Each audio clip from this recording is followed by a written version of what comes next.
మారు మనసు పొంది పాప క్షమాపణ నిమిత్తము నీటిలో బాప్తిసం పొందుకుంటే ఈ అనుభవం వారికి వర్తిస్తుంది. కానీ దురదృష్టం ఏమిటనంటే వాక్యం ఎరగకుండా బాప్తిసాలు తీసుకునే వాళ్ళు ఉంటే, వాక్యాన్ని వివరించుకోకుండా ఇచ్చేవారు కూడా చాలా మంది ఇప్పుడు మనకు కనిపిస్తున్నారు. అందుకని వారిని ప్రశ్నించి మీరు చనిపోతే స్వర్గానికి లేక పరలోకానికి వెళ్ళగలరా అంటే వారు భయపడుతున్నారు సమాధానం చెప్పడానికి. ఎందుకని? దానికి సారాంశము వాళ్ళకి అర్థం కాలేదు కనుక. దయచేసి విధానం వినండి. ప్రియ సహోదరి సహోదరులారా, మీరు యేసుక్రీస్తు వారి నామములో విశ్వాసం ఉంచి మీరు మారు మనసు పొంది పాపక్షమాపణ నిమిత్తం నీటి ద్వారా ముంచడం బాప్తిసం తీసుకుంటే గనుక బైబిల్ చెప్తున్న సత్యం, మీరు తీర్పు పొంది ఉన్నారు. ఇక మీకు తీర్పు తీర్చబడదు. ధర్మశాస్త్రం మీ మీద ఎలాంటి ఏలుబడి చేయడానికి ధర్మశాస్త్రానికి అధికారం లేదు. ఎందుకనంటే నీవు నమ్మిన క్రీస్తు ధర్మశాస్త్రమునకు సమాప్తి అయి ఉన్నాడు. ధర్మశాస్త్రమును నెరవేర్చినటువంటి ఏకైక మనుషుడు ప్రభువైన యేసుక్రీస్తు వారు. ఆయన కృప క్రిందకు మీరున్నారు. అంటే మీరు కూడా యేసుక్రీస్తు వారిని బట్టి ధర్మశాస్త్రం అంతటినీ నెరవేర్చేశారు. అంటే ధర్మశాస్త్రము నెరవేర్చిన వాడు జీవానికి కానీ మరణానికి అర్హుడు కాదు అని లేఖనం సాక్ష్యమిస్తుంది. కాబట్టి క్రీస్తునందు ప్రియ స్నేహితులారా, ప్రియ సహోదరులారా, ఒకవేళ ఎంతవరకు నీటిలో బాప్తిసం పొందుకుని కూడా భయపడుతూ జీవిస్తూ ఉన్నట్లయితే మీకు ఒక శుభవార్త ఏమిటో తెలుసా? మీరు భయపడకండి. మీ పాపాలు క్షమించబడ్డాయి. మీ శాపము తీసివేయబడింది. మీరు మరణించిన అనుభవంలో ఉన్నారు. ధర్మశాస్త్రం మీ మీద ఎలాంటి నిలబడి చేయడానికి వీలు లేదు. యేసుక్రీస్తు వారి కృప మీ మీద ఉన్నది. రెండవది, ఆత్మ బాప్తిస్మం ఎందుకు అని ప్రశ్నిస్తే బైబిల్ చెప్తున్న సత్యం వినండి. నీటి బాప్తిస్మం ధర్మశాస్త్రము నుండి విడిపిస్తే, ఆత్మ బాప్తిస్మం ఏం చేస్తుందో తెలుసా? మనలను దాస్యపు స్థితి నుంచి విడిపించి దత్తపుత్రులుగా యేసుక్రీస్తు వారి నామములో మనం వారసులం, అనగా క్రీస్తుతో తోడి వారసులం అని లేఖనం సాక్ష్యమిస్తుంది. అందుకనే బైబిల్ చెప్తున్న మాట, నా ఆత్మ లేనివాడు నా వాడు కాదు. నా ఆత్మను కలిగి ఉంటేనే, అనగా పరిశుద్ధాత్మలో బాప్తిస్మం పొందుకుంటేనే నావాడు. పరిశుద్ధాత్మ చేత నింపబడితేనే నా కుమారుడు, నా కుమార్తె. నువ్వు దాస్యపు స్థితిలో లేవు, దత్తపుత్రునిగా నీవు చేయబడ్డావు. ఇక మీదట నీవు నాకు కుమారుడివే, నాకు కుమార్తెవే కానీ నీవు పొరుగువానివి, పొరుగుదానివి కాదు అన్న సంగతి పరిశుద్ధ బాప్తిస్మం మనకి తెలియజేస్తూ ఉంది. లేఖను చదువుకుందాం. రోమీలకు రాసిన పత్రికలో నుండి 8వ అధ్యాయము 14వ వచనం చదువుతుందని వినండి. దేవుని ఆత్మచేత ఎందరూ నడిపింపబడుదురో వారందరూ దేవుని కుమారులయ్యుందురు. దేవుని ఆత్మచేత ఎందరూ నడిపించబడుచున్నారో వారందరూ దేవుని కుమారులు అట. అంటే దేవుని ఆత్మచేత నడిపించబడకపోతే దేవునికి మనకి సంబంధము లేదు. అదే చెప్పారు, నా ఆత్మ లేకపోతే మీరు నాకు సంబంధించిన వారు కాదు. అందుకని ఈ నీటి బాప్తిస్మం దేవుని దృష్టికి అంగీకారంగా కనిపించినట్లయితే, నువ్వు నీటిలో బాప్తిస్మం తీసుకుని లేచిన వెంటనే నీవు పరిశుద్ధాత్మలో కూడా బాప్తిసాన్ని పొందుకోగలవు. అలాగ పొందుకోలేదు అనంటే దాని అర్థం తెలుసా అండి? మీరు తీసుకున్నటువంటి బాప్తిస్మము దేవుని దృష్టికి అంగీకారంగా లేదు. అంటే మీరు మరణించిన అనుభవములోనికి రాలేదని అర్థం. అంటే కాళ్ళు చేతులు కట్టి నిన్ను ముంచేశారు. ఎవరు? నీకు నీవే కాళ్ళు చేతులు కట్టుకుని మునిగేయచ్చు. వారే కావచ్చు, ఇచ్చేవారే కావచ్చు, లేకపోతే మన ఇంటి వారే కావచ్చు, లేకపోతే మన బంధువులు స్నేహితులు కావచ్చు, లేకపోతే మన సంఘస్థులు కావచ్చు. ఏదో ఒక కారణాన్ని చూపించి కాళ్ళు చేతులు కట్టి నిన్ను నీటిలో ముంచేస్తే నీవు మరణించిన అనుభవాన్ని కలిగి ఉండవు. నీకు మరణించిన అనుభవం అంటే ప్రాచీన పురుషుడు చావకపోతే నువ్వు తీసుకున్న బాప్తిస్మము కాదు, నీటిలో స్నానం చేసావంతే. ఎవరి దృష్టికి? దేవుని దృష్టికి నువ్వు నీటిలో స్నానం చేసావే కానీ నువ్వు యేసుక్రీస్తు వారి యొక్క నామములో బాప్తిస్మముగా దేవుడు దానిని పరిగణించట్లేదు. గల కారణం నీకు మారు మనసు లేకోకుండా, పాపక్షమాపణ లేకోకుండా, నీ తప్పులు ఒప్పుకోకుండా, పశ్చాత్తాపడుకోకుండా, వాక్యము చేత నీవు పడవబడుకోకుండా నువ్వు బాప్తిస్మం తీసుకున్నావు కాబట్టి నీకు రెండవ బాప్తిస్మం పొందుకునే అర్హత లేదు. ముందు బాప్తిస్మం ఒక మనిషి, ఒక సేవకుడు ఇస్తూ ఉంటారు. కానీ రెండవ బాప్తిస్మం ఇచ్చేది ఎవరో తెలుసా అండి? బైబిల్ చెప్తుంది, ఇందా చదువుకున్నాం కదా, యోహానుగా చెప్పిన మాట, నేను మీకు నీళ్లలో బాప్తిస్మం ఇచ్చుచున్నాను కానీ నా వెనక వచ్చేవాడు ఆత్మలోనూ అగ్నితోనూ బాప్తిస్మం ఇచ్చును అన్నారు. అంటే ఈ పరిశుద్ధాత్మ బాప్తిస్మం ఇవ్వాల్సినది ఎవరు అనగా యేసుక్రీస్తు వారే. మరి ఆయన దేనిని చూసి నీకు ఆత్మలో బాప్తిస్మం ఇస్తారు అని అంటే నీ హృదయ స్థితిని చూసి. పాస్టర్ గారులు అయితే పై వేషాన్ని చూసి ఇస్తారు, లేకపోతే ఎవరు ఇచ్చిన సలహా మేరకు ఇస్తారు, లేకపోతే నీవు చెప్పుకున్న సాక్ష్యాన్ని బట్టి ఇస్తారు. కానీ యేసుక్రీస్తు వారు ఇచ్చేటువంటి బాప్తిస్మం ఎవరు సలహా మేరకు కాదు, నీ సలహా మేరకు కాదు, నీ హృదయములో జరిగిన మార్పును బట్టి. నీ హృదయంలో పశ్చాత్తాపము కలిగితే, దేవుని వాక్యం సూటిగా నీతో మాట్లాడితే, వాక్య ఖడ్గం నీ లోనికి ప్రవేశించి నీ కీళ్ళు మూలుగును ప్రాణాత్మలను వేరు చేయగలిగితే, అప్పుడు హృదయ రహస్యాలను ఎరిగినటువంటి క్రీస్తు వెంటనే ఆ సెకండ్లోనే నీటిలో మునిగి లేచిన వెంటనే ఆత్మలో నువ్వు బాప్తిసాన్ని పొందుకునే అనుభవాన్ని యేసుక్రీస్తు ప్రభుల వారే నీకు ఇస్తారు. దీనికి ఎలాంటి రికమెండేషన్ అక్కర్లేదు. ఎవరో పెద్ద పాస్టర్ గారు వచ్చి చెప్పనక్కర్లేదు. మన మిత్రులు ఎవరో వచ్చి చెప్పనక్కర్లేదు. అయ్యండి ఈయనకు కూడా ఆత్మలో బాప్తిస్మం ఇవ్వండి అని చెప్తే వినేవారు కాదు యేసుక్రీస్తు వారు. ఆయనకి మొహమాటం లేదు. నీటి బాప్తిస్మం ఎప్పుడైనా, ఎక్కడైనా, ఎవరైనా ఎలాగైనా ఇచ్చేస్తారు. కానీ ఆత్మ బాప్తిస్మం మట్టికి నీలో నిజముగా మార్పు జరిగితేనే పరిశుద్ధాత్మలో బాప్తిసాన్ని పొందుకుంటారు, లేకపోతే పొందరు. అలాగే జీవించినంతకాలం, మార్పు లేనంతకాలం అలాగనే ఉండాలి. నువ్వు చెప్పుకోవచ్చు క్రైస్తవుడు అని, క్రైస్తవురాలని చెప్పుకోవచ్చు, మందిరాన్ని కూడా వెళ్ళొచ్చు, దేవునికి సంబంధించినవన్నీ కూడా కార్యక్రమాలు చేయొచ్చు కాక.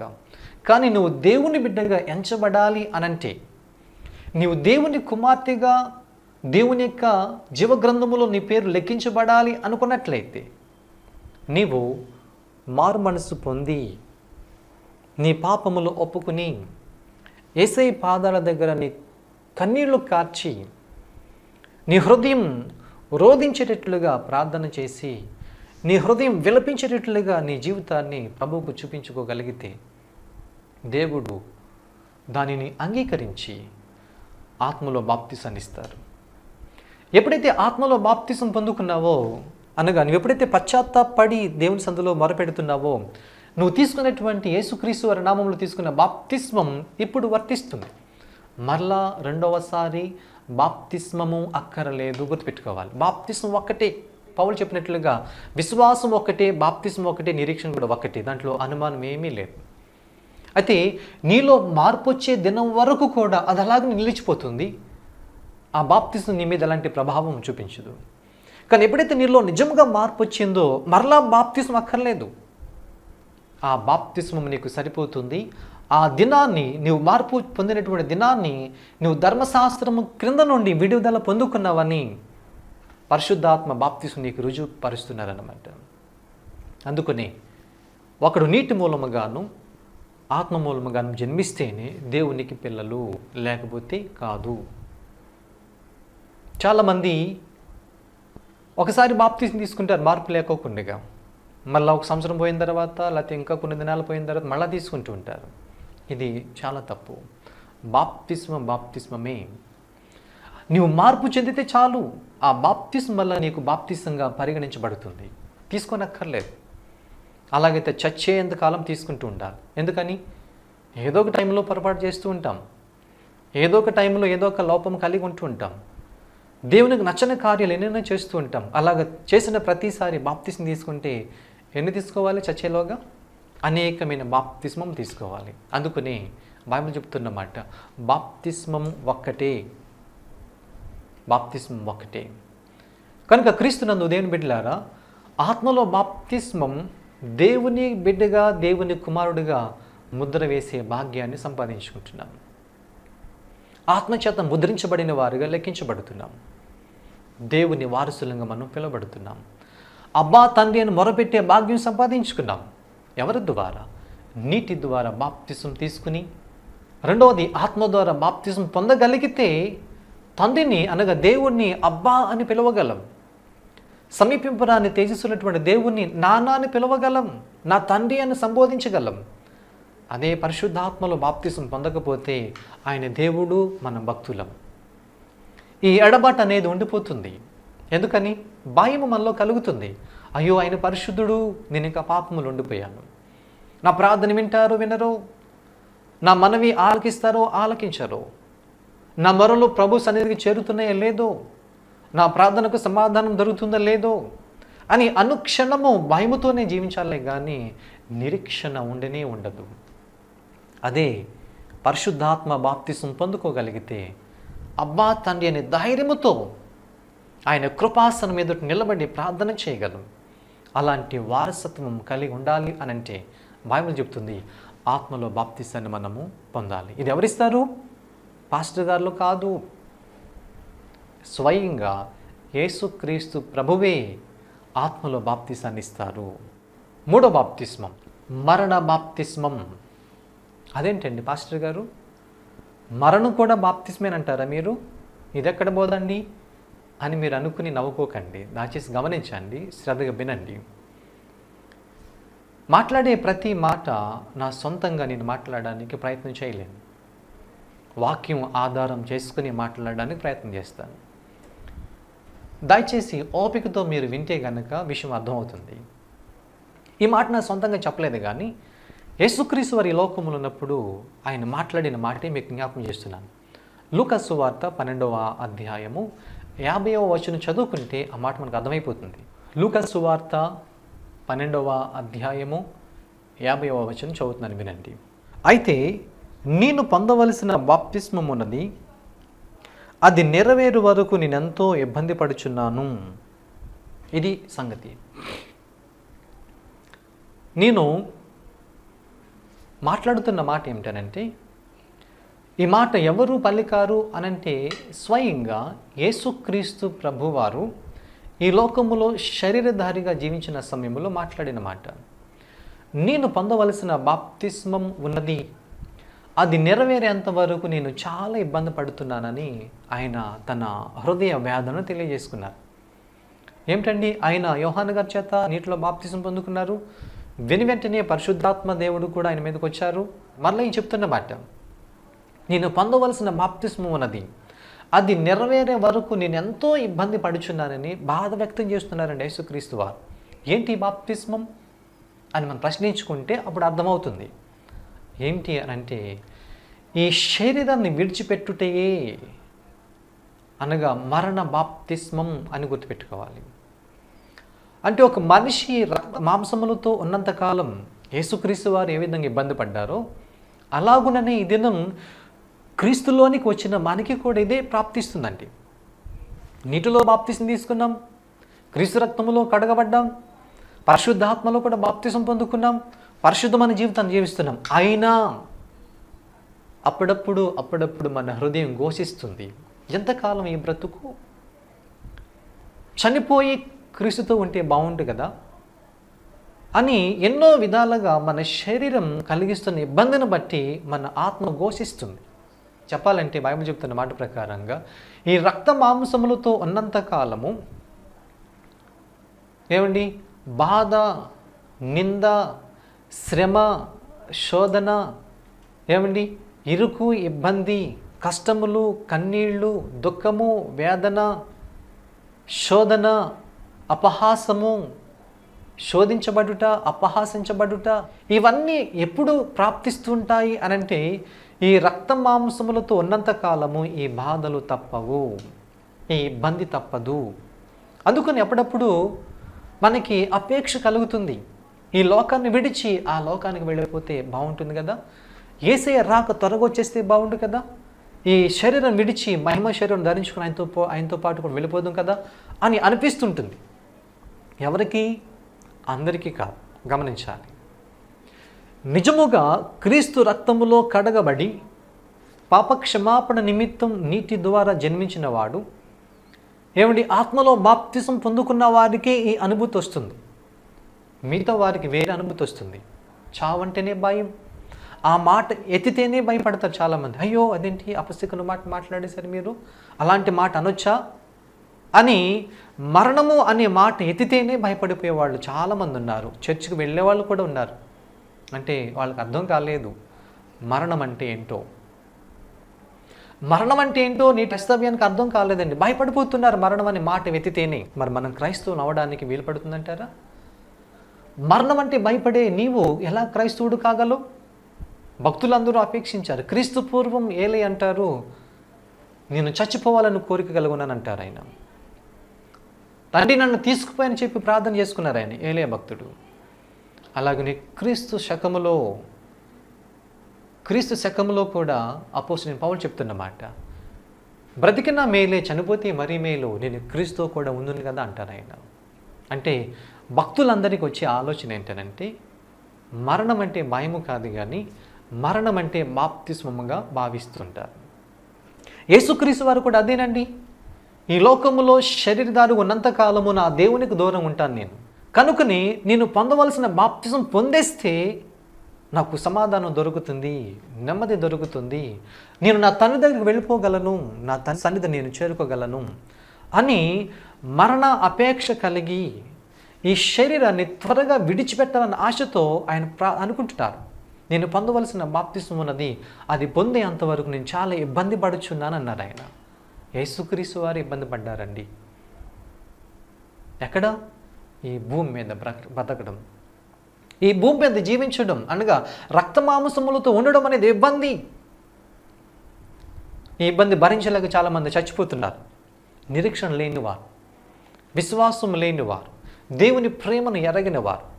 కానీ మనమైతే అలాంటి మరణం అపేక్షించు. మనం అపేక్షించే మరణం ఎలాంటిదంటే వెడలిపోయి క్రీస్తుతో కూడా ఉండాలని ఆశ. వీరు వెడలిపోయి నరకములో బాధపడాలి. ఈ కొద్దిపాటి బాధ తప్పించుకోవడానికి, శ్రమ తప్పించుకోవడానికి చచ్చిపోతున్నారు చాలామంది. కానీ మన చావు కోరిక అలాంటిది కాదు. ఈ శరీరాన్ని విడిచి నేను నా దేవునికి సన్నిధికి సమీపంగా వెళ్ళిపోవాలి అన్న నిరీక్షణతోనే ఇలాంటి అపేక్ష కలిగిన వారే ఉంటారు. ఇదే యేసుక్రీస్తు వారు బాప్తిస్మంతో పోల్చి మాట్లాడారు. అందుకనే 3వ బాప్తిస్మం మరణ బాప్తిస్మం అని ప్రకటన చేస్తున్నాం. దయచేసి గమనించాలి. ఈ బాప్తిస్మం దేహం యొక్క విమోచన కొరకు అని మనం గుర్తుపెట్టుకోవాలి. రోమీలకు రాసిన పత్రికలో నుండి 8వ అధ్యాయంలో ఈ మాట రాయబడింది. చదువుకుందాం. 23వ వచనం చదువుతున్నాను, దయచేసి వినండి. అంతేకాదు ఆత్మ యొక్క ప్రథమ ఫలముల నొందిన మనము కూడా దత్తపుత్రత్వమును కొరకు అనగా మన దేహము యొక్క విమోచన కొరకు కనిపెట్టుచు మనలో మనము నిట్టూర్పులు విడుచుచున్నాము. మనలో మనము నిట్టూర్పు విడుచుచున్నాము అని చెప్తుంది బైబిల్. దేని కొరకు? దేహం యొక్క విమోచన కొరకు. అంటే ఈ దేహాన్ని విడిచిపెట్టుట అనేది ఒకటి ఉంది. అనగా ఈ దేహము విమోచించబడే దినం ఒకటి ఉంది. ఎప్పుడు జరుగుతుంది అది అనంటే ఈ రక్తమాములను విడిచిపెట్టితేనే మన ఈ దేహాన్ని నుంచి మనం విడుదల పొందుకుని విమోచించబడుతూ ఉంటాము. ఇబ్బంది నుంచి, ఇరుకు నుంచి తప్పించబడతాము. భౌతికమైన శ్రమల నుంచి తప్పించబడతాము. భౌతికమైనటువంటి ఈ సర్వ శరీరం ద్వారా కలుగుతున్నటువంటి రుగ్మత నుంచి మనం విడుదల పొందుకునేటువంటి దినమే మరణము. అందుకనే క్రైస్తవులు మరణం అంటే భయపడుకోకుండా ఒక ప్రమోషన్గా దాన్ని ఆలోచించాలి. మరణించుట నాకు మేలు అని చెప్పాలి. అపోస్తలుడైన పౌలులాగా యేసుక్రీస్తు ప్రభువలే చెప్పాలి, నేను పొందవలసిన బాప్తిస్మం ఉన్నది. అంటే నేను మరణించే దినం నాకు సంభవించాలి, దానికోసం ఎదురు చూస్తున్నాను నేను అని యేసుక్రీస్తు వారు మరణ అపేక్ష కలిగి ఏ విధంగా ఉన్నారు, అపోస్తలుడైన పౌలు ఏ విధంగా కలిగి ఉన్నారు. ఈ దినం క్రైస్తవులంగా చావు అనే పేరు ఎత్తినప్పుడు భయపడకుండా సంతోషంగా అపేక్షించాలి, కోరుకోవాలి. తండ్రి, నా శరీరం నుంచి నన్ను విమోచించండి అని దీనిని బాప్తిస్మముగా మనము భావించి మాట్లాడుకోగలిగితే, అంటే మళ్ళీ తిరిగి బాప్తిస్మం అంటే తెలుసు కదండి, మరలా నేను మరొక శరీరంతో నేను తిరిగి వస్తాను అని. క్రీస్తునందుండి మృతులైన వారు ధన్యులను రాయబడింది బైబిల్. కాబట్టి క్రీస్తునందు ప్రియమైన దేవుని బిడ్డలారా, మరణము కూడా మనకి బాప్తిస్మమే. ఈ బాప్తిస్మ యొక్క ముఖ్య ఉద్దేశం విమోచన, దేహం యొక్క విమోచన అని అర్థం. కాబట్టి ఎవరు కూడా మరణం అంటే భయపడకండి. దీనిని యేసుక్రీస్తు వారు మనకి ఒక క్రొత్త కోణములో చూపించారు. మరణం అంటే బాప్తిస్మం, మరణ బాప్తిస్మం. ఈ బాప్తిస్మం పొందుకుంటే నీకు ప్రభువుకి సమీపంగా చేరుకోగలవు, దేవుని దగ్గరకంటూ నువ్వు వెళ్ళగలవని యేసుక్రీస్తు వారు బోధించి మనకు నేర్పించారు. కనుక ఇది 3వ బాప్తిస్మం. లేకపోతే 4వ బాప్తిస్మం ఉంది. ఇది అగ్ని బాప్తిస్మం అని చెప్పుకున్నాం. ఏమండి, అగ్ని బాప్తిస్మం ఇది చాలా చాలా చాలా విలువైనది, ఇంపార్టెంట్, చాలా ముఖ్యమైనది. దీనిని అందరూ కూడా అపేక్షించాలి. ఇది ఎక్కడ ఎలా అనుకుంటున్నారు మీరు? దయచేసి గమనించాలి. అగ్ని బాప్తిస్మం కూడా ఉన్నది అని లేఖనం మనకి నేర్పిస్తుందండి. ఇందా చెప్పుకున్నట్లుగా యోహాను భక్తుడు చెప్పారు, నా వెనక వచ్చేవాడు నాకంటే శక్తిమంతుడు, ఆయన ఆత్మతోనూ అగ్నితోనూ బాప్తిస్తారని చెప్పారు. అక్కడ వేరు చేసి మాట్లాడారు, ఆత్మలోనూ అగ్నితోనూ. అంటే 2 మాటలు మనకు అనిపిస్తున్నాయి. ఆత్మ బాప్తిస్మం వేరు, అగ్ని బాప్తిస్మము వేరు. చాలామంది ఈ సంగతి అర్థం చేసుకోలేని స్థితిని బట్టి ఆత్మ బాప్తిస్మం అన్నా అగ్ని బాప్తిస్మం అన్నా ఒకటే అని బోధించేవాళ్ళు, వినేవారు కూడా చాలామంది ఉన్నారు. ఒకవేళ ఈ మాట వారికి గిట్టకపోవచ్చుగాక, వారికి అంగీకరించడానికి అభ్యంతరకరంగా ఉండొచ్చుగాక, నాకు అది అక్కర్లేని విషయం. వారు వినినా వినకపోయినా, అంగీకరించినా అంగీకరించకపోయినా, అగ్ని బాప్తిస్మం వేరు, ఆత్మ బాప్తిస్మం వేరు. నీటి బాప్తిస్మం వేరు, మరణ బాప్తిస్మం వేరు. ఇది ఒక క్రమం. ప్రతి క్రైస్తవుడు, ప్రతి విశ్వాసి ఇదే క్రమాన్ని పాటించాలి. ఎందుకని? ఇది భక్తులైన వారు వెళ్ళిన మార్గము, భక్తులందరికీ మాదిరి అయినటువంటి క్రీస్తు వెళ్ళిన మార్గం. ఆయన నీటిలో జన్మించారు, ఆత్మలో జన్మించారు, మరణ బాప్తిసం కూడా పొందుకున్నారు, అగ్ని బాప్తిసాన్ని కూడా ఆయన పొందుకున్నారు. ఈ సంగతి మనం గుర్తుపెట్టుకోవాలి. అర్థం కావడానికి ఒక మాట చెప్పి నేను ముందుకు వెళ్తాను. హెబ్రీలకు రాసిన పత్రికలో నుండి 2వ అధ్యాయంలో ఆ సంగతి రాయబడింది. హెబ్రీలకు రాసిన పత్రిక 2వ అధ్యాయము 11వ వచనం. పరిశుద్ధ పరచువానికిని పరిశుద్ధ పరచబడు వారికిని అందరికీ ఒకటే మూలము, ఈ హేతువు చేతను వారిని సహోదరులని పిలుచుటకు ఆయన సిగ్గుపడక. ఎంత అద్భుతమైన మాట. పరిశుద్ధ పరిచయవానికి, పరిశుద్ధ పరచబడు వారికి కూడా ఒకే నియమమంట. అంటే దీని అర్థం యేసుక్రీస్తు వారికి ఒకటే న్యాయము, మనకి కూడా ఒకటే న్యాయము. అందుకనే దేవుడు పక్షపాతి కాదండి. క్రీస్తుకు విధించిన న్యాయమే మనకి విధించారు. మనకు విధించిన చట్టమే యేసుక్రీస్తు వారు కూడా విధించారు. అందరికీ ఇదే మార్గం. అందుకని నేనే మార్గం అన్నారు ఆయన, నేనే సత్యము అన్నారు ఆయన, నేనే జీవమని కూడా చెప్పారు ఆయన. ఆయన తప్ప వేరే మార్గము గతి మనకి లేదు. బైబిల్ చెప్తున్న సత్యం, యేసుక్రీస్తు వారికి ఒకటే చట్టం, ఆయన ద్వారా రక్షించబడుతున్న మనకి కూడా ఒకే చట్టం. దేవుడు పక్షపాతి కాదు, అందరికీ న్యాయం చేయవాడు, సర్వలోకానికి న్యాయం చేయవారు ప్రభువు. కాబట్టి రక్షణ ఇచ్చేవానికి, రక్షణ పుచ్చుకునేవానికి ఒకే విధి విధానం అని బైబిల్ చెప్తా ఉంది. అంటే యేసుక్రీస్తు వారు నీటిలో జన్మించినట్లుగా మనము కూడా జన్మించాలి. యేసుక్రీస్తు వారు ఆత్మలో జన్మించినట్లుగా మనం కూడా జన్మించాలి. యేసుక్రీస్తు వారు మరణ బాప్తిస్మం పొందినట్లుగా మనం కూడా పొందాలి. అలాగే ఆయన కూడా అగ్ని బాప్తిస్మం పొందుకునే మనలను కూడా పొందుకోమని ఆజ్ఞాపిస్తున్నారు. ఈ అగ్ని బాప్తిస్మం మన ఆత్మ సంబంధమైన జీవితానికి సంపూర్ణతను కలగజేసేది. అంటే బైబిల్ చెప్తున్న మాట ప్రకారంగా క్రీస్తు యేసునకు కలిగినటువంటి సంపూర్ణతకు సమానమైన సంపూర్ణత కలిగి మనం జీవించాలి అనంటే అగ్ని బాప్తిస్మం మనం పొందాలి. అగ్ని బాప్తిస్మం పొందకపోతే మనలో సంపూర్ణత అనేది లేదు అని గుర్తుపెట్టుకోవాలి.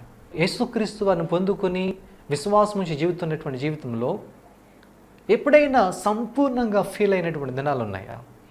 నేను యేసులాగా జీవిస్తున్నాను, యేసులాగునే ఆలోచన చేస్తున్నాను, యేసుకు కలిగినటువంటి సంపూర్ణతకు సమానమైన సంపూర్ణత నాలో ఉంది, దేవుడు నా ద్వారా సంతోషిస్తున్నారు. యేసుక్రీస్తు వారిని బట్టి దేవుడు సంతోషించినట్లుగా నా వ్యక్తిగతమైన జీవితాన్ని బట్టి, నా కుటుంబాన్ని బట్టి, సమాజం యొక్క పరిస్థితుల్లో నేను జీవిస్తున్న విధానం బట్టి దేవుడు సంతోషిస్తున్నారని ఎవరైనా చెప్పగలరా? పాస్టర్ గారులు కానివ్వండి, విశ్వాసులు కానివ్వండి, సంఘ పెద్దలు కానివ్వండి, ఎవరైనా చెప్పగలరా?